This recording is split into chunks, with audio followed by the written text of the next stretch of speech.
значи неговите ветување беа дека нема да има никакви напади, нема да има никакво градење држави, нема да има никакво промени на режими, туку ќе се фокусира на домашната економија. Гледаме. Сега, ваква низок рейтинг нормално ќе се одрази каде? Ќе се одрази на следните избори кои што треба да бидат одржани на 10 ноември. Односно, 10 ноември официјално ние имаме ситуација во која што ќе се одберат повторно целата количина на конгресмени, значи 435 конгресмени, тоа е целиот конгрес ќе биде повторно гласан, и 100 сенатори, од кои 133 ќе бидат повторно гласани.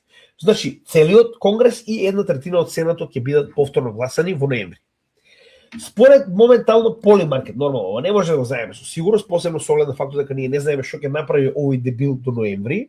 Значи, според моменталните очекувања и моменталните, да речем, нели, гласање на полимаркет, ние имаме ситуација во која што 52% од гласовите очекуваат дека има шанса демократите да го превземат Сенатот и неверојатни 88% од гласовите зборуваат дека има шанса Трамп да го изгуби и Конгресот. До сега Трамп можеше да прави што сака, затоа што имаше апсолутна власт. Се сеќавате што зборуваме во ноември? Многу луѓе се уште не беа свесни што тоа значи.